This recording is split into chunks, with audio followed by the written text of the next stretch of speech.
and then we can start. नमस्कार, मैं gem jewellery export promotion council की तरफ से यहाँ पे जो ऑडियंस में जो लोग हमारे मेंबर्स आए हैं, नॉन मेंबर्स आए हैं, उनका मैं हार्दिक स्वागत अभिनंदन करता हूँ। जैसा कि आप सब लोग जानते हैं, हमने अपने क्रिएटिव्स के माध्यम से आपको पहले ही इन्फॉर्म किया है कि आज का हमारा सब्जेक्ट क्या है, ईसीजीसी। तो ईसीजीसी के रिप्रेजेंटेटिव मिस्टर जेम्स हमारे बीच में हैं, जो आपको एक्सपोर्ट क्रेडिट गारंटी कॉर्पोरेशन के जो तमाम बेनिफिट्स एमएसएमई के लिए, बड़े एक्सपोर्टर्स के लिए, छोटे लोगों के लिए जो उनकी तमाम पॉलिसीज है, उसके बारे में आपको विस्तार से बताएंगे। उस पूरे प्रोसेस में आप कहाँ, किस ऑफिस में, किस जगह पे कांटेक्ट कर सकते हैं, उसके बारे में भी शॉर्ट में सारे इंफॉर्मेशन देंगे। तो मैं सर्वप्रथम आज के जो मुख्य स्पीकर है मिस्टर जेम्स, मैं उनका स्वागत करता हूं अपनी ऑडियंस की तरफ से, जीजेपीसी की तरफ से। James, welcome, thank you in this webinar. और मैं अब आपको अपना माइक हैंड ओवर करूंगा और हम चाहेंगे कि आप जो है अपने प्रेजेंटेशन के साथ में अब ऑडियंस के साथ अपना वार्तालाप शुरुआत करें। धन्यवाद। Thank you Pandey ji. Thank you GGPC for organizing this webinar. जैसे कि आप जानते हैं, ECGC is a premier export credit agency of India, and we have been providing support to the exporting community for the past 60 plus years. And आज के Covid के time पे it is more important that our exporters are aware of the facilities and the features जिससे वो अपने आप को protect कर सकें। तो and I understand the spirit and the aim of GGEPC to hold this seminar, and I thank them for organizing this seminar. Without much further ado, I would like to start off. आज हमारा main agenda ये रहेगा कि ECGC, because I was told that हमारे webinar में there will be exporters जो नए हैं, जो एक्सपोर्ट पहले से कर रहे हैं, छोटे एक्सपोर्टर्स होंगे, मीडियम एक्सपोर्टर्स होंगे, बड़े एक्सपोर्टर्स होंगे। So we will be going through the entire ECGC क्या है, क्या करती है और एक्सपोर्टर्स को किस तरह का हेल्प कैसे करती है, उसके बारे में हम आज बात करने की कोशिश करेंगे। And we will try to time permitting, we will also try to take question and answers. I'm sure there will be question and answers, वो भी हम कोशिश करेंगे। मैंने अपना स्क्रीन शेयर किया है। I hope the screen is visible to all the participants. we will be going through a presentation, so I'll start with that. ECGC was established in July 1957, and we are a 100% owned company under the Ministry of Commerce and Industry, Government of India. And क्योंकि we are providing export credit insurance cover, we also come under the insurance regulatory, that is IRDA, and we are managed by a board of directors जो Government of India के members हैं, RBI के, commercial banks और insurance और exporting community के जो members हैं, they are a part of our board. And as of now हमारे पास all हमारा presence pan India में है। We have 5 regional offices and we have 60 branches across India. हमारे पास we have regional office in Delhi, northern region office. We have a regional office in west, that is in Bombay, western region. Eastern के लिए we have a regional office in Calcutta, and we have 2 regions in south, that is we call South Region 1, that is basically for Tamil Nadu, and South Region 2 for Karnataka, Kerala, and the other 3 states of and Andhra Pradesh and Telangana basically. So we have 5 regional offices and 60 branches, और इन 60 branches के through हम अपने जो schemes और policies जो है उसको हम operationalize करते हैं। ECGC basically एक export promotion institution है जिसकी उद्देश्य या mission is to support the Indian export industry by providing very cost effective insurance and उसके चलते हुए जो रिलेटेड सर्विसेज जो है हम उसको प्रोवाइड करते हैं, जैसे कि we provide risk insurance cover to exporters against the non-payment risk of their buyer या उनकी buyer country के risk जो हम बोलते हैं political risk. We also provide credit insurance to Indian banks who are lending against the risk of the exporter, ताकि जो Indian bank जो है they can ease the process of lending to exporters because we are giving them the cover of non-payment of the export advances, loans वगैरह जो exporter लेते हैं उनकी non payment को हम बैंक्स को भी हम कवर देते हैं. And to do all this हम क्या करते हैं, we also assess the buyers for the purpose of underwriting कि बायर कैसा है, उसके ऊपर रिस्क किस तरह का लिया जाए. And for that we have a database of almost 5 lakh plus buyers का डेटाबेस आज के तारीख पे हमारे पास है. And on top of that हम क्या करते हैं, we also prepare a country report and we assess the countries, क्योंकि रिस्क जो है सिर्फ नॉन पेमेंट जो है बायर की तरफ से नहीं, बल्कि कंट्री में प्रॉब्लम्स और इशू की वजह से भी कभी-कभी पेमेंट रुक जाती है. And in all this what we do is we also maintain the list of buyers who have defaulted in their payments to Indian exporters, so that can serve as a caution list for our exporters so that they can be careful in dealing with these clients. And obviously we also जब finally जब मान लीजिए exporter का payment नहीं आता है, we also assist in helping the exporter in the recovery of debts. तो ये हमारा मेन ऑब्जेक्टिव है, हमारा मिशन है. बेसिकली जो ECC क्या करती है, ECC basically at the basic we are providing export credit insurance. हम बेसिकली एक इंश्योरेंस कंपनी है. We provide insurance against the non payment of a foreign buyer. Now ये नॉन पेमेंट जो है इसके पीछे काफी there can be many reasons like जो हम आगे में बात करेंगे. हाँ, ये जो एक्सपोर्ट क्रेडिट इंश्योरेंस जो है ये why is so important is because we are able to buy taking the insurance cover, आपका जो एक्सपोर्टर का रिस्क है नॉन पेमेंट का, that comes down substantially. And in case a foreign buyer is unable to pay, we are able to give the assurance that the payment will be made by ECGC. अब ये risk जो है दो तरीके की risk होती है. The first risk is commercial risk जो डायरेक्टली बायर को एट्रीब्यूट कर सकते हैं, जैसे कि इंसॉल्वेंसी या बैंकरप्सी ऑफ द बायर या डिफॉल्ट, यानी कि ड्यू डेट के बाद पेमेंट ना करने का या पेमेंट धीरे धीरे करने का. और दूसरा है पॉलिटिकल रिस्क जो हम कहते हैं कंट्री रिस्क, जैसे कि अगर एक्सपोर्ट होने के बाद उस कंट्री में सिविल वॉर हो गई, टेररिज्म हो गया, राइट्स हो गया, रेवोल्यूशन हो गए, या जो भी सॉवरेन रिस्क जो होते हैं वो हम उसको जनरली एक्सपोर्ट क्रेडिट इंश्योरेंस में कवर करते हैं. नाउ इसकी डिटेलिंग अभी हम करेंगे, ECC एग्जैक्टली क्या कवर करती है वो हम आगे लेते हैं. तो basically this is how the export credit risk are classified. there are basically two type of risk. Like I said, we have the commercial risk, जो again divided into 3 types: default, protected default, insolvency यानी कि bankruptcy, और repudiation. repudiation का मतलब है जहां पे buyer जो है ऑर्डर करने के बाद, शिपमेंट होने के बाद माल लेने से मना करता है और एक्सपोर्टर के पास कोई ऑप्शन नहीं रहता है कि माल को आइदर इंडिया वापस लेकर आए या उसको किसी और को बेच दे. This repudiation risk will not be practically applicable to GJD exports because ये उसमें ज्यादा applicable नहीं रहेगा, लेकिन बाकी जो commodity export में repudiation risk is a very very big risk. Number 2 है जो अपना political risk, जो हम उसको कहते हैं country risk या sovereign risk. इसमें वॉर के रिस्क हो गए या आर्म कॉन्फ्लिक्ट, सिविल वॉर हो गया या किसी दो देश के बीच में वॉर हो गया या डाइवर्शन ऑफ वॉयज. ये मान लीजिए एक कंट्री जो है उसका जो है वहां पे शिपमेंट जाने से जा नहीं पा रही है, उसकी वजह से आपको वॉयज डाइवर्ट करनी पड़ती है.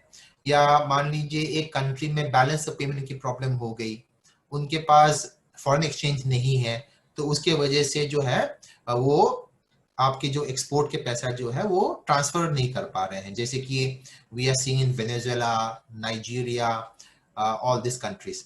अभी भी and now even in Brazil also we are facing some problems here, और इंपोर्ट रेस्ट्रिक्शंस हो गए. तो all this things we are covering under the political risk. Exports में जनरली अगर देखा जाए तो एक्सपोर्ट ट्रांजैक्शंस में payment terms there are various payment terms. These are the most popular payment terms which are in vogue today. एक है जहां पे एडवांस पेमेंट माने कि जहां पे आपको पेमेंट शिपमेंट के पहले पूरी एडवांस में मिल जाती है. तो in advance payment there is no risk. This is the obviously the choice of all exporters की सब एडवांस में मिल जाए, लेकिन इन प्रैक्टिस हो नहीं पाता है. एडवांस पेमेंट में कोई रिस्क नहीं है, इसमें क्रेडिट इंश्योरेंस होता नहीं है. दूसरा है एलसीज, जो आप सब जानते हैं. एलसीज में क्या होता है कि बायर जो है बैंक के थ्रू से एक लेटर ऑफ क्रेडिट खोलता है और उस एलसी के बेसिस पे आप शिपमेंट करते हो और ड्यू डेट पे बैंक जो है एलसी को ऑनर करता है अगर आप एलसी के टर्म्स को फुलफिल करते हो. नाउ एलसी में क्या होता है, एलसी में रिस्क बायर से ज्यादा एलसी ओपनिंग बैंक के ऊपर हम अंडरराइट करते हैं. और नॉन एलसी नॉन एडवांस में we have these transactions. We have DP, documents against payment, या CAD, cash against document, which is a very popular form of payment. इसमें क्या होता है कि आप before the goods against proof of shipment हो या documents presentation के तौर पे बायर जो है पेमेंट करता है, उसके बाद वो डॉक्यूमेंट्स के अगेंस्ट माल उठाता है. और उसके कॉरलरी में we have DA, which is documents against acceptance, जहाँ पे बायर जो है डॉक्यूमेंट्स एक्सेप्ट करता है और एक्सेप्टेंस के बाद एक फ्यूचर ड्यू डेट पे बोलता है कि वो पेमेंट करेगा और उस एक्सेप्टेंस के बेसिस पे वो जो है माल उठा के फ्यूचर ड्यू डेट पे the buyer will pick up the goods. और ये लास्ट जो है जो open delivery open account, this is the most common in GJD export because आपकी जो शिपमेंट की वॉल्यूम जो है वो जो है volume wise it is not very big but value wise काफी हाई रहता है. एंड जनरली आपकी जो है नॉर्मली एयर शिपमेंट रहती है. तो जो एयर शिपमेंट होते हैं वो they are generally open delivery transaction जहां पे बायर जो है एयरवे बिल के स्ट्रेंथ पे माल एयरपोर्ट से ले लेता है, उसके बाद में आपको पेमेंट करता है. एक चीज, one very important thing is that most of our exporters even today they tend to say कि मेरा टर्म्स ऑफ पेमेंट टीटी है. टीटी माने कि टेलीग्राफिक ट्रांसफर. लेकिन हमें ये ध्यान रखना है कि टीटी जो है एक टर्म ऑफ पेमेंट नहीं है, बल्कि इट इज ओनली एक मोड ऑफ पेमेंट, एक जरिया है पेमेंट करने का. It is not a term of payment. तो ये आप लोग आपको याद रखना पड़ेगा कि टीटी जो है it is not a term of payment, it is only a mode of payment. So terms of payment अगर हम बोलेंगे तो ये ऊपर के जो है वो एलसी, डीपी, डीए या आपके ओडी ही टर्म ऑफ पेमेंट माना जाता है. हर टर्म्स ऑफ पेमेंट में there are risk associated with this. Means ये टर्म ऑफ पेमेंट अगर मैं बायर और मेरे बीच में ये टर्म्स पे अगर हम नेगोशिएट करते हैं तो क्या क्या रिस्क उसके साथ एसोसिएट होते हैं. अगर आप ध्यान देंगे पहले जो मैंने यहाँ पे रिस्क बताया था, कमर्शियल रिस्क और पॉलिटिकल रिस्क, उसका मैपिंग हम यहाँ पे टर्म्स ऑफ पेमेंट के साथ हमने यहाँ पे किया है. अगर आप डीपी में ट्रांजैक्शन करते हो तो जो आपका रिस्क है वो है बायर माल नहीं उठाने का रिस्क है, और दूसरा रिस्क है बायर का बैंकरप्ट या इंसॉल्वेंट होना. अगर आप डीए पे शिपमेंट करते हो, टर्म्स पेमेंट आपका रहता है, तो failure of to take delivery तो है ही, इंसॉल्वेंसी है, इसके अलावा नॉन पेमेंट यानी कि पेमेंट साफ मना करने का, या पेमेंट डिले या पार्ट पेमेंट, ये 4 रिस्क आपका होगा. अगर आप ओपन डिलीवरी में शिपमेंट करते हो, ओपन अकाउंट शिपमेंट जो आपके सेक्टर में बहुत ज्यादा है, उसमें इन चारों के अलावा एक सबसे बड़ा रिस्क है कि they can take delivery without the payment, क्योंकि ये नॉर्मली एयर शिपमेंट होती है और जो है पेमेंट डिलीवरी लेने के बाद ही पेमेंट होती है, और इसमें जो है नॉन पेमेंट का बहुत ही ज्यादा रिस्क रहता है. एलसी ट्रांजैक्शन में क्योंकि रिस्क जो है मोस्टली बैंक का रहता है, तो उसमें सबसे बड़ा रिस्क रहता है डिस्क्रिपेंसी का.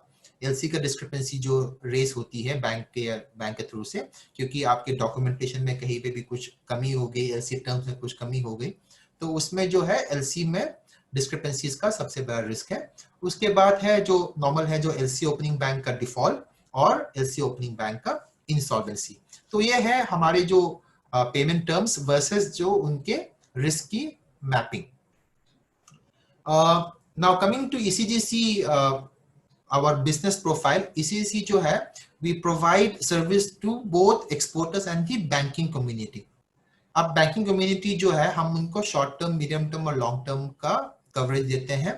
तो बेसिकली आपके पीसी एडवांस हो गए या पोस्ट शिपमेंट बिल के एडवांस हो गए, तो वो भी हम उनको कवर करते हैं, बिकॉज ये बैंक जो है जब आपको एडवांस, एक्सपोर्टर को एडवांस देती है, पीसी या पोस्ट शिपमेंट एडवांस देती है, वो रिस्क जो है हमसे कवर करती है.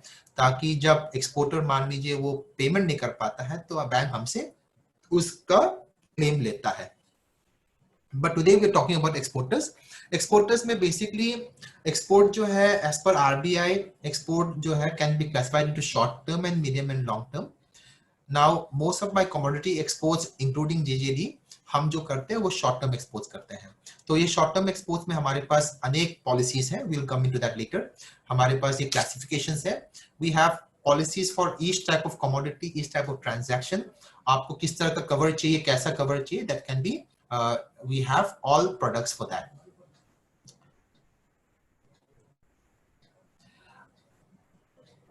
हमने बोला था कि एक्सपोर्ट ट्रांजैक्शन में इस तरह के रिस्क होते हैं, कमर्शियल पॉलिटिकल रिस्क। तो ईसीसी क्या कवर करती है?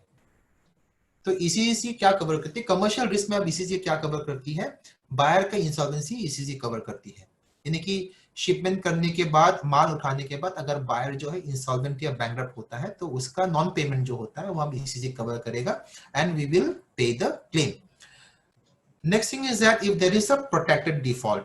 ये प्रोटेक्टेड डिफॉल्ट क्यों बोलते हैं? बिकॉज ये जो है failure of the buyer due date के बाद जब वो पेमेंट नहीं करता है, यानी कि ओवरड्यू होने के बाद वो डिफॉल्ट जो है प्रोटेक्टेड हो जाती है। हमारे केस में 4 महीने का वेटिंग पीरियड रहता है। 4 महीने तक, 4 महीने के बाद अगर ड्यू डेट के 4 महीने के बाद अगर वो पेमेंट नहीं करता है तो that we take as a protected default and we pay the claim.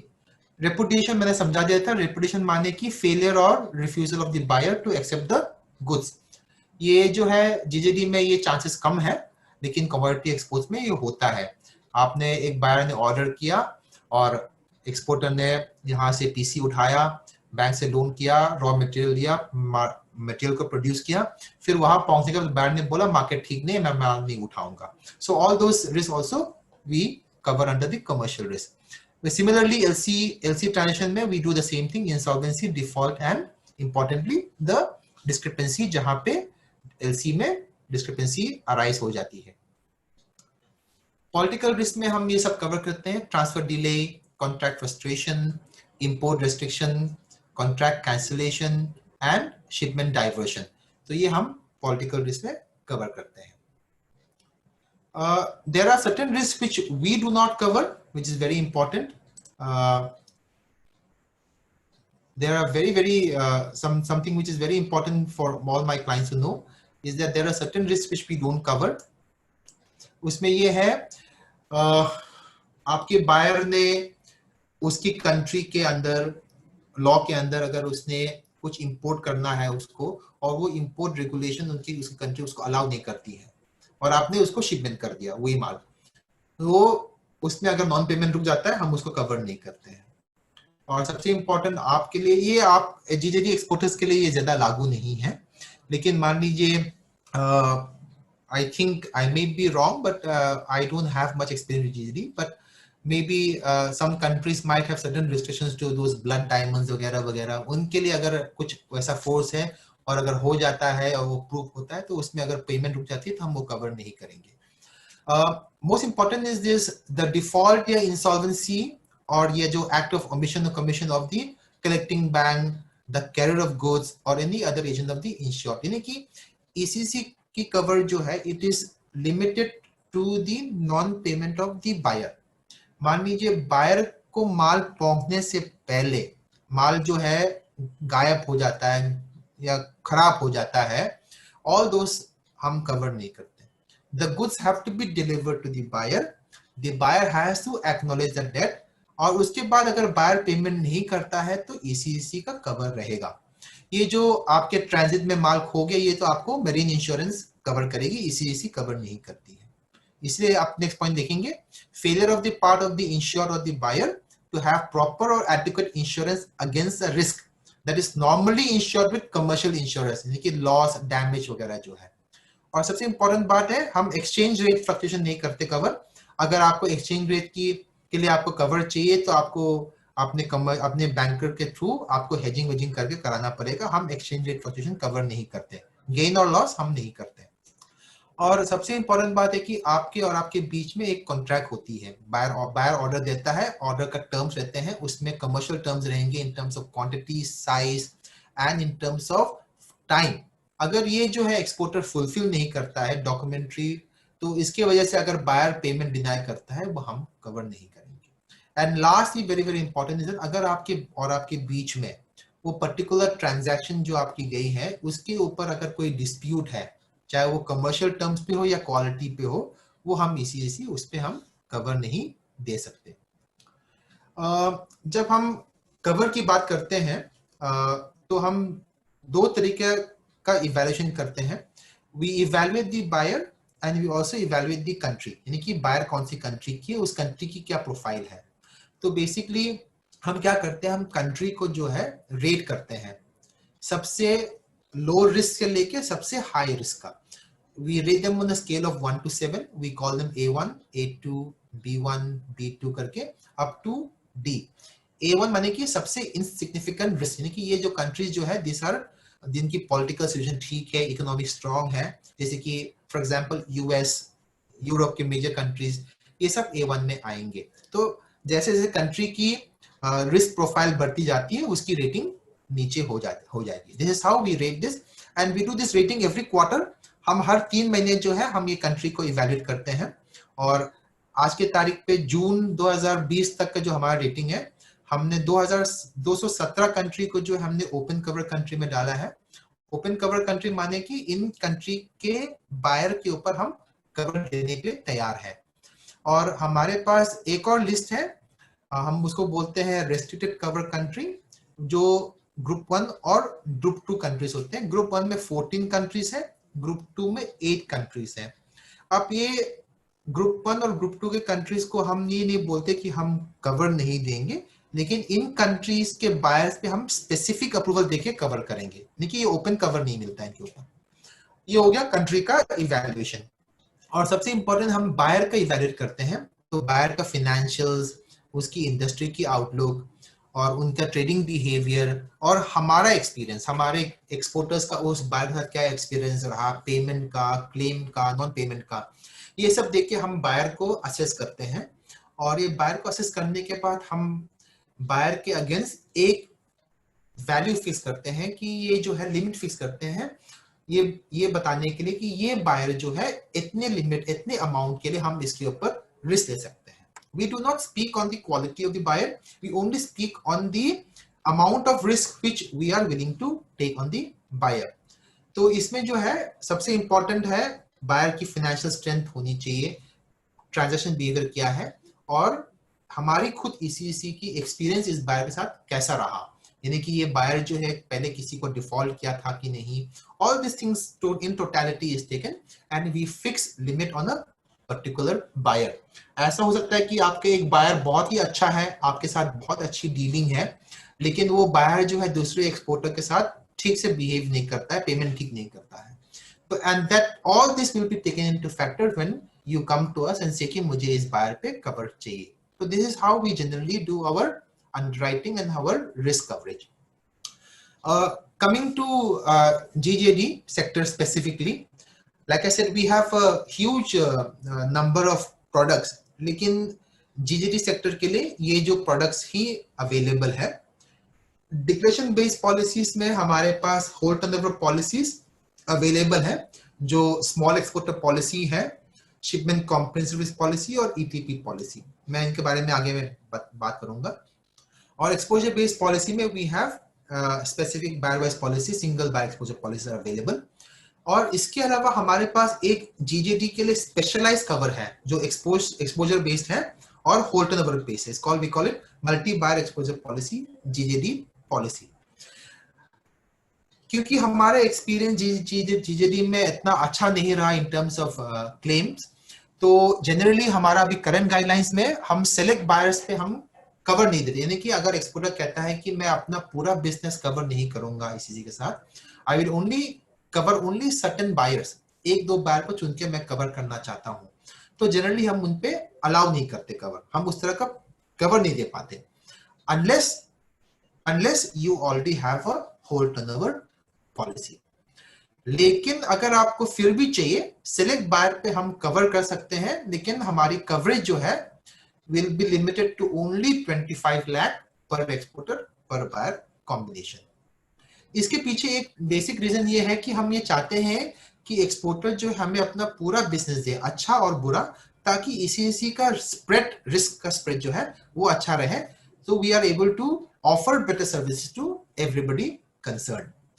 और हम ये भी जानते हैं कि जेम एंड ज्वेलरी बिजनेस में क्या होता है कि डायमंड, जो एक डायमंड एक्सपोर्टर है, डायमंड एक्सपोर्ट जो है जनरली हैपन आपके जाने पहचाने लोग के साथ ही होता है। तो एक्सपोर्टर कहते हैं कि हम जब आप होल्डर की बात कर रहे हो तो डायमंड में तो मुझे कोई रिस्क महसूस नहीं होता है, ये मेरे एसोसिएट है, मेरे जानने लोग हैं, मेरे परिवार के लोग हैं। तो उसमें हमने बोला है कि चलो ठीक है, अगर वैसा है तो अगर आप डायमंड्स भी करते हो, ज्वेलरी भी करते हो, तो you are allowed to exclude your diamond exports and you can only cover your jewelry exports on a whole turnover basis under our whole turnover policies. The only condition here is that कि आपकी jewellery export जो है सब buyers आपको cover करने पड़ेंगे, but you can remove your diamond business from this. ये हम कर सकते हैं। Now let us go into details of the declaration based policies. आप मैंने टेबल में बनाया ताकि आपके लिए इजी हो पढ़ने में भी। ये जो मेरा स्मॉल एक्सपोर्टर पॉलिसी जो है, ये जो तीसरा जो कॉलम है, this is meant for exporter जिनकी टर्नओवर, सालाना टर्नओवर जो है 5 करोड़ के नीचे है। तो this is meant for normally very small, very micro small exporters के लिए। इसमें क्योंकि ये एमएसएमई फोकस है ये पॉलिसी, ये जो है इसमें हमारी कवर जो है वो 95% है कमर्शियल रिस्क के लिए, यानी कि अगर आपकी लॉस 100 रुपए की होगी तो हम 95 रुपीज का जुर्माना दे सकते हैं, और अगर आपका लॉस पॉलिटिकल रिस्क की वजह से हुई है तो we will give 100% coverage in this. और इन सब पॉलिसीज में you can decide to exclude LC shipment, यानी कि एलसी टर्म्स ऑफ पेमेंट पे अगर आपको रिस्क महसूस कम होता है, you can decide not to cover them with ECGC. अगर आप देखेंगे स्मॉल एक्सपोर्टर पॉलिसी, क्योंकि it is meant for very MSME, इसमें हमारा मिनिमम प्रीमियम जो है वो भी सिर्फ 5,000 रुपए का मिनिमम प्रीमियम मैंने डाला। इसका ये मतलब ये है कि ये पॉलिसी 12 महीने का policy, all of them are for 12 month policy. Small exporter policy में हम ये कहते हैं कि अगर आपका जो है मिनिमम प्रीमियम, ये पॉलिसी को अवेल करने के लिए आपका मिनिमम प्रीमियम कमिटमेंट जो है 5,000 रुपए का होगा, यानी कि 12 महीने की पॉलिसी है। 12 महीने में अगर आपने शिपमेंट की और उसका प्रीमियम हमने कैलकुलेट किया और वो 5,000 रुपए के नीचे भी आता है तो आपको कम से कम 5,000 रुपए प्रीमियम देना होगा। That is the meaning of minimum premium. अगर एक्चुअल बेसिस पे अगर आपका शिपमेंट ज्यादा है और प्रीमियम ज्यादा, तो आप प्रीमियम तो आप एक्चुअल्स पे देंगे, लेकिन मिनिमम आपको 5,000 रुपए देना है। और इस पॉलिसी, इन सब पॉलिसी में एक खासियत है कि अगर आप 12 महीने में अगर आपको कोई क्लेम नहीं होता है तो we give you a no claim bonus of 5% on every renewal. तो ये एड अप होके it can go up to a maximum of 50% no claim bonus, that is a discount on your premium. अब इसमें जो है हर policy में हम क्या करते हैं, we fix a maximum liability. Maximum liability माने ईसीजीसी एक पॉलिसी पीरियड में कितना क्लेम पे करेगा। ये maximum liability is calculated based purely on your turnover and your terms, यानी कि अगर आपका 5 करोड़ का टर्नओवर है और आप जो है साल में 5 करोड़ का बिजनेस करते हैं और आप जो है अपने बायर को 90 दिन का क्रेडिट देते हैं, तो वी जनरली फिक्स दैट 1/3 और 1/4 ऑफ योर टर्नओवर। अगर आप उसको 180 दिन का क्रेडिट देते हैं तो विल बी हाफ। तो वैसा आप जैसा आपका रोटेशन है, रोटेशन के बेसिस पे हम देखते हैं कि आपकी मैक्सिमम लायबिलिटी क्या रहेगी, उसके बेसिस पे ईसीजीसी पॉलिसी कवर फिक्स करता है। And if you want you can always ask for enhancement, इसमें कोई चार्ज नहीं है। और क्लेम जो है we will pay up to a maximum liability of the policy, चाहे वो एक बायर का हो या चाहे वो 10 बायर का हो या 100 बायर का हो। इन तीनों पॉलिसी में एक खासियत ये है कि आपको इन तीनों पॉलिसी में आपको हर बायर के ऊपर ईसीजीसी से उसके बायर के ऊपर एक लिमिट अप्लाई करके उसके ऊपर फिक्स कराना होगा, यानी कि before you make the shipment, आपको जब ऑर्डर कर रहे हो या नेगोशिएशन चल रहा है, आपको you will have to apply to ECGC and say that कि I am planning to make a shipment to this buyer, मुझे इस बायर के ऊपर कवर चाहिए, कितना कवर चाहिए, उसके बेसिस पे आप एप्लीकेशन भेजेंगे, हम बायर को असेस करेंगे, उसके बाद हम उसके ऊपर हाँ या ना बोलेंगे और अमाउंट फिक्स करेंगे। This is mandatory. अगर आपने क्रेडिट लिमिट अप्लाई नहीं किया है तो आपको इस पॉलिसी के अंदर उस पर्टिकुलर बायर पे कवर नहीं मिलेगा। अगर आपको याद होगा शुरू में मैंने बोला था कि we also maintain the list of buyers जिन्होंने ईसीसी के कवर के अगेंस्ट या एक्सपोर्टर के शिपमेंट को पेमेंट नहीं किया, हमने एक कॉशन लिस्ट मेंटेन करते थे। वो कॉशन लिस्ट हम उसको बोलते हैं BSAL, buyer specific approval list. तो ये हमारे पॉलिसी में अगर कोई भी बायर मेरे BSAL में जाता है तो हम कवर नहीं देते हैं।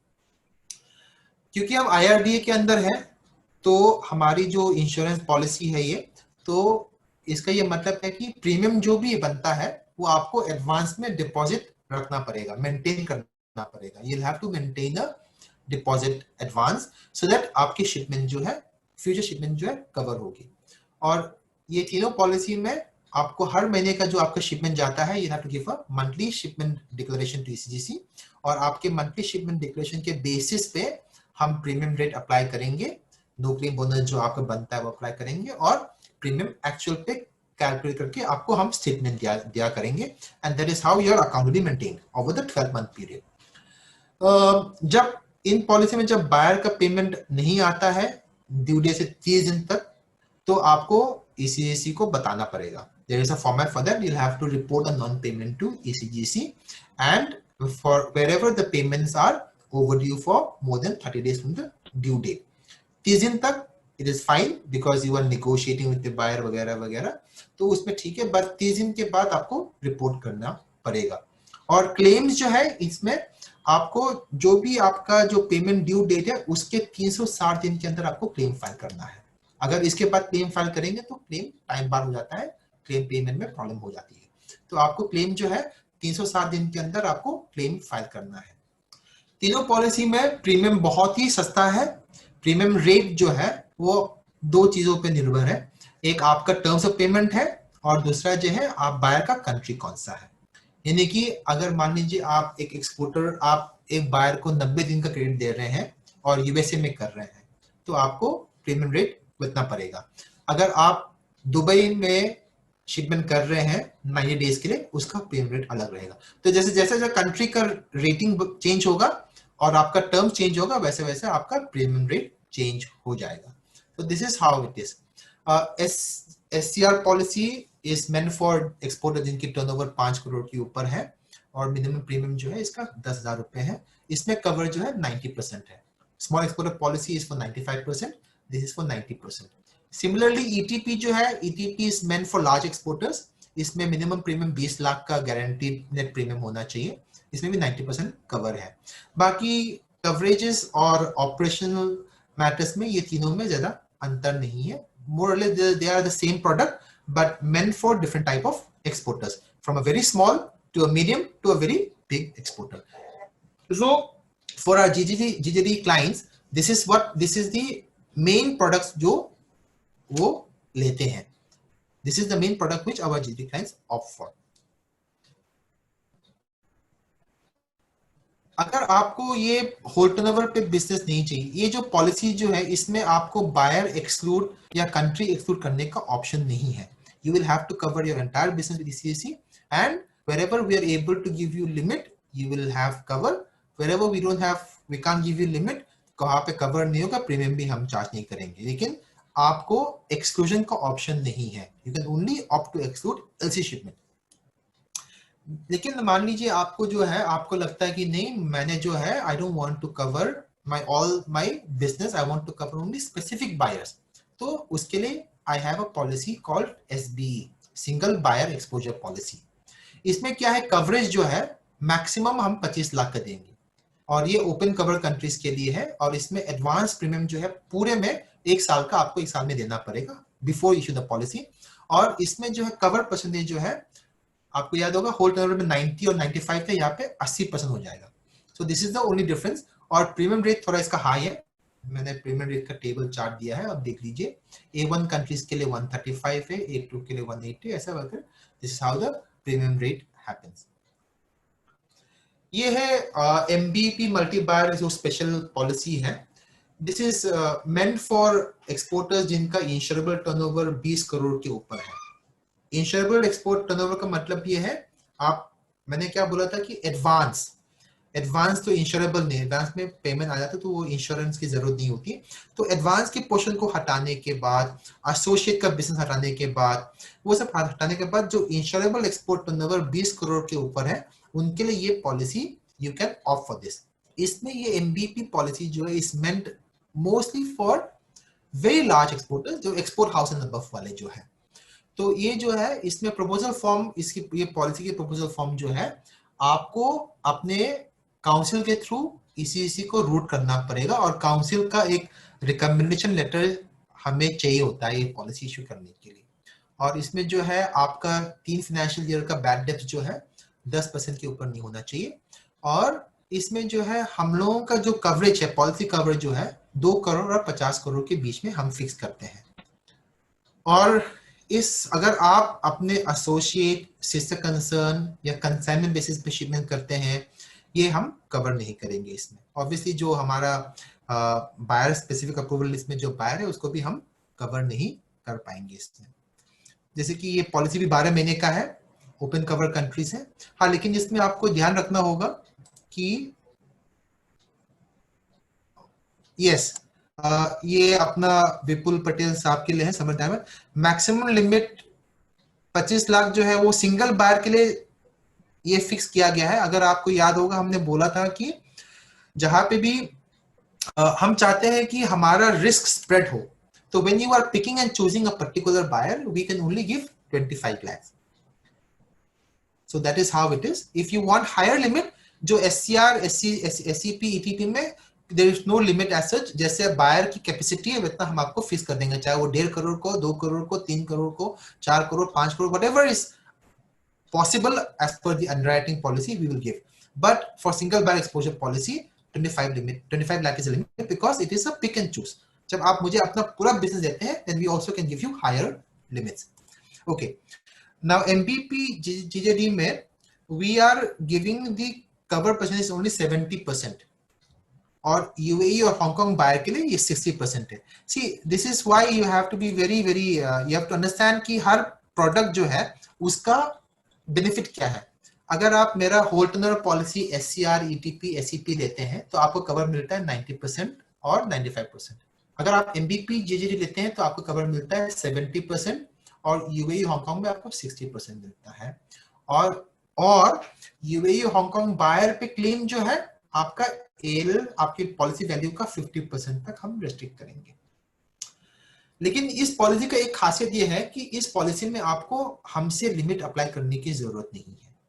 That is why this policy is very good for big exporters because we will not underwrite the buyer specifically.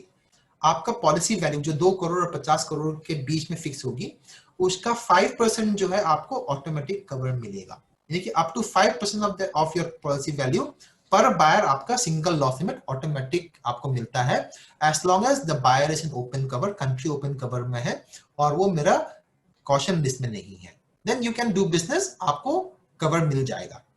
जब whichever buyer के ऊपर आपको 5% के ऊपर कवरेज चाहिए, you can apply for it by way of a credit limit, जैसे कि holder policy में है up to 10% we can give you a credit limit application. इसका प्रीमियम रेट थोड़ा हाई है, it is 3.25, लेकिन ये 3.25 as a figure is high, but this is chargeable only on the policy value, not on your turnover.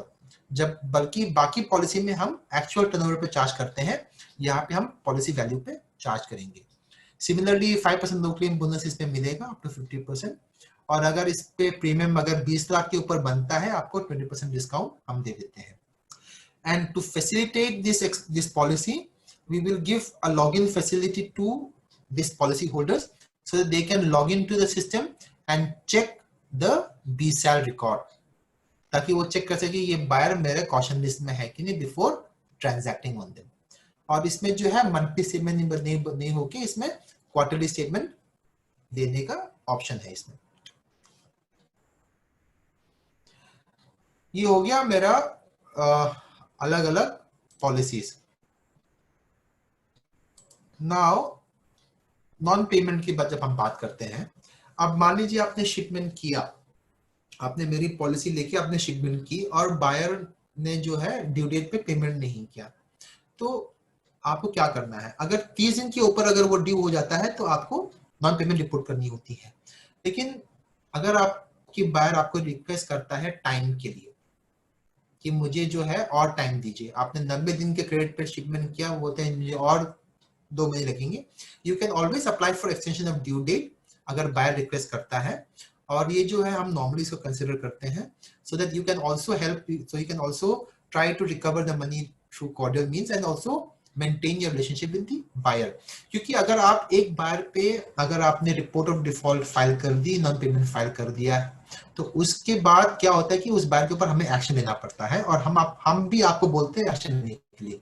You can make further shipments, then we will ask you to employ a debt collecting agency to recover the debt। तो उसमें क्या होता है कि आपका relationship जो है पूरा खराब हो जाता है। तो अगर एक कोई भी बार के ऊपर अगर आपका पेमेंट अगर नहीं आता है ड्यू डेट पे और आप उसके ऊपर एक्सटेंशन भी नहीं मांगते हो, तो आपको, अगर आपने पॉलिसी ली है तो you have to stop further shipment to the defaulted buyer. क्योंकि अगर आप ये सब होने के बाद, ओवरड्यू होने के बाद अगर फर्दर शिपमेंट करते हैं तो फर्दर शिपमेंट पॉलिसी के अंदर कवर नहीं हो पाएगा। और आपको डेप्ट रिकवरी एक्शन करना है, डीसी अपॉइंट करना है जो हम आपको बताएंगे, एम्बेसी के साथ आपको बात करनी है कि पैसा अटका हुआ है, ऑल दिस थिंग्स। और अगर इंसॉल्वेंसी हुआ है तो you will have to register your case with the liquidator so that you can recover the money. और सबसे इंपॉर्टेंट, अगर आपका कोई भी पैसा अटक जाता है, आपको क्लेम जो है 307 दिन के अंदर आपको लॉन्च करना ही है, नहीं तो आपका क्लेम जो है टाइम बार हो जाएगा। ठीक है, ये है कुछ डॉक्यूमेंट्स, बेसिक डॉक्यूमेंट जो हम क्लेम के टाइम पे मांगते हैं। ऑर्डर कॉपी मांगते हैं, इनवॉइस मांगते हैं, कमर्शियल इनवॉइस मांगते हैं, बीएल या एलवी बिल जो मांगते हैं, फॉरेन बैंक, अगर बैंक डॉक्यूमेंट्स बैंक के थ्रू रूट हुई है तो bank non payment advice bank से मांगते हैं। अगर आप डायरेक्टली बायर को डॉक्यूमेंट्स भेज रहे हैं तो हमें प्रूफ ऑफ डिलीवरी चाहिए एयरलाइन से, या और बायर से एक डेप्ट एक्नॉलेजमेंट चाहिए। अगर डीए बिल है तो आपका बिल ऑफ एक्सचेंज जो उसने एक्सेप्ट करके दिया है वो चाहिए, और आपके बायर से कॉरेस्पॉन्डेंस चाहिए। फिर आप रिकवरी के लिए क्या एक्शन लिए उसका कॉरेस्पॉन्डेंस चाहिए। तो ये सब जो है, और ये सब डॉक्यूमेंट जो है आपकी ऑर्डर, इनवॉइस, बीएल वगैरह जो है, this have to be certified by the bank आपके क्लेम फॉर्म के साथ जिसने डॉक्यूमेंट हैंडल किए। इसलिए आप अगर आप देखेंगे इसमें एक चीज बहुत इंपॉर्टेंट है, correspondence with the original buyer. तो as a practice, if you are taking ECGC policy, you should always keep record of the correspondence with the buyer. And please remember, WhatsApp, SMS वगैरह जो है, they are not considered as official communication. तो आपको क्या करना है, अगर आप फोन, हम जानते हैं कि आपके बिजनेस में आप ज्यादातर फोन पे बिजनेस होती है आपकी, तो आपको क्या करना है, आप लोग जो है फोन करने के बाद बायर को ईमेल कर दीजिए कि हाँ हमने डिस्कस किया था, ये हमने डिस्कस किया था। So keep a record of your correspondence with the buyer so that tomorrow if a non-payment comes, those correspondence will help you prove your case to ECGC, because ECGC document के basis पे claim consider करेगा। तो this is very very important, and especially जब आप buyer को directly goods और documents भेज रहे हैं एयर से, उसमें आपको बहुत संभल के आपको correspondence का history maintain करना है। अगर आप ये maintain नहीं कर पाओगे तो we will not be able to establish the debt, और उसके बगैर हम आपको क्लेम नहीं दे पाएंगे। So this are the important documents which are there, and बस वो है। If there any questions I will take questions, but before that हमारा वेबसाइट है www.ecc.in। इसमें अगर आप जाएंगे तो इसमें राइटअप मिलेंगे प्रोडक्ट्स के बारे में, और हमारे बाकी ब्रांचेस की एड्रेस सर्विस नेटवर्क मिलेगा। क्योंकि मैं बॉम्बे में हूँ तो मैंने बॉम्बे के जो हमारे लोकल ब्रांचेस हैं उनकी यहाँ पे एक छोटी सी एड्रेस दी है। अगर आप बॉम्बे बेस्ड हो तो you can contact this branches, they will help you. I am right now in, like I said, in large exporter branch. We deal with exporters who are at least export house and above. तो अगर आप export house नहीं है तो ये, अगर Bombay based हो तो ये 4 ब्रांचेस को अगर आप कॉन्टैक्ट कर सकते हैं depending on your location, whichever is convenient for you, and they will help you in deciding की कौन सी प्रोडक्ट ECGC की प्रोडक्ट आपके लिए सुटेबल रहेगी। That is it from my side. I am open to questions. Are there any questions?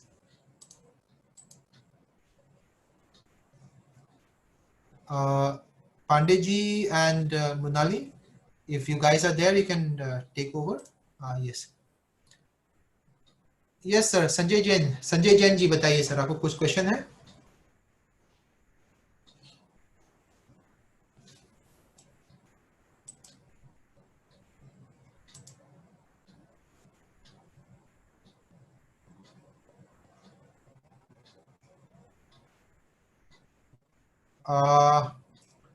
I don't know whether you can speak or not.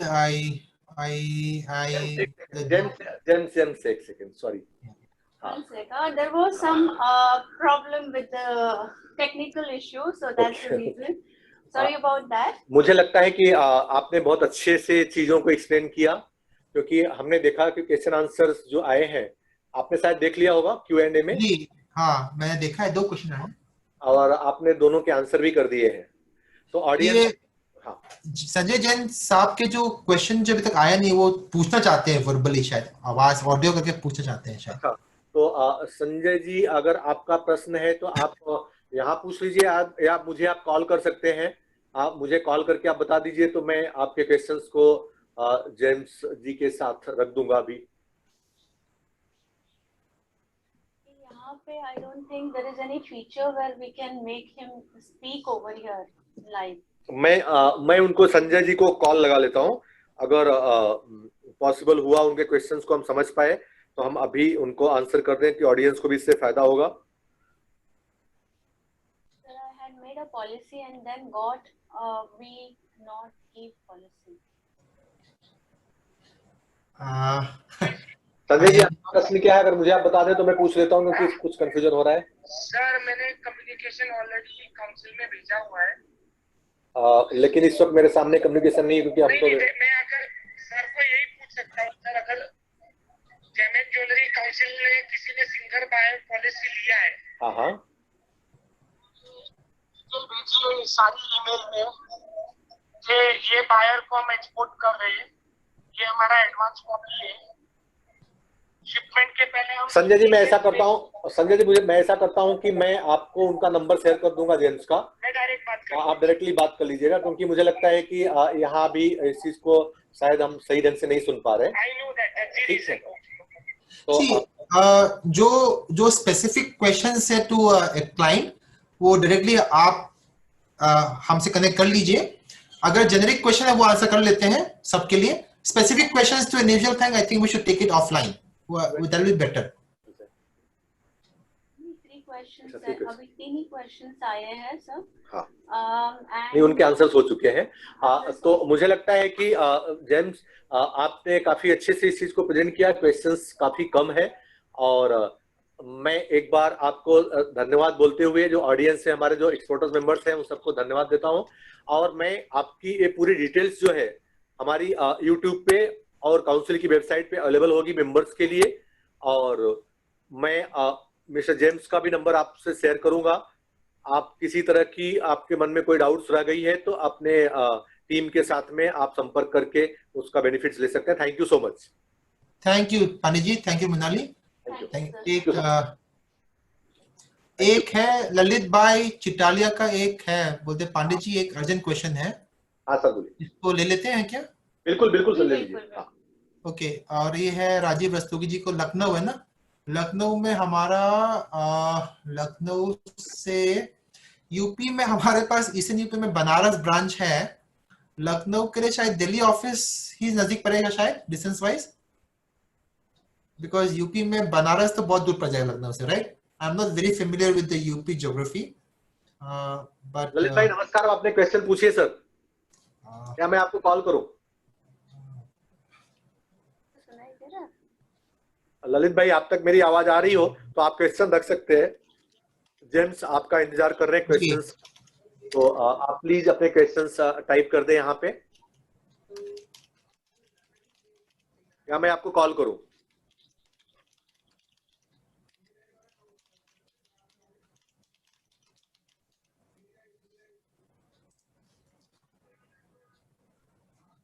Lalit भाई का और भी है शायद क्वेश्चन एंड आंसर्स में, और आ रहा है क्वेश्चंस आई गेस।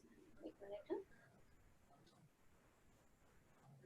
मैं क्वेश्चन आंसर कर रहा हूँ यहाँ पे। यहाँ पे है, काफी कुछ क्वेश्चन है यहाँ पे आगे। जैसे आप रीड करके आप अगर बोल दें ना जेम्स, आप एक काम करिए, आप रीड करिए and then you can answer the question so that everybody will be able to hear the. ठीक है।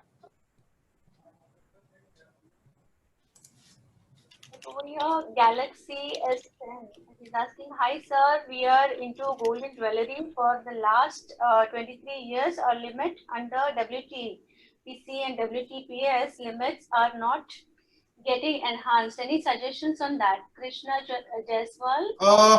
ये जो लिमिट्स है ये बैंक का बिजनेस है, दिस विल बी, ये जो है इसको अपने बैंक से बात करनी पड़ेगी, बिकॉज बैंक जो लिमिट देती है उसमें हमारा कोई कंट्रोल नहीं है, वो तो बैंक का कमर्शियल डिसीजन है। सी बेसिकली पीसी जो लिमिट हम कहते हैं वो that is basically an advance और लोन, राइट? नाउ दिस इस पे बैंक का डिसीजन पे हम इन्फ्लुएंस नहीं कर पाते, बट अगर वो चाहे तो एक काम कर सकते हैं। I don't know which location he is from, अपना जायसवाल जी जो है कहाँ से मालूम नहीं है, लेकिन जो भी ईसीसी ब्रांच नजदीक में है उनके पास जाके वो एक बार बैंकर के साथ जाके मिल लें तो मे बी वहां से उनको थोड़ा गाइडेंस मिल सकता है। ठीक है जेम्स जी, मुझे लगता है कि हमने अपने सारे क्वेश्चंस आंसर कर दिए हैं। अगर कोई और भी क्वेश्चंस हमारे पास में आएंगे तो हम डेफिनेटली आपसे शेयर करेंगे जी। ललित चिडालिया जी का अगर कोई क्वेश्चंस आता है वो भी मैं आपका कांटेक्ट उनको शेयर कर दूंगा। कर लीजिए। उनका नंबर नहीं लग रहा है, मैं ट्राई कर रहा हूँ।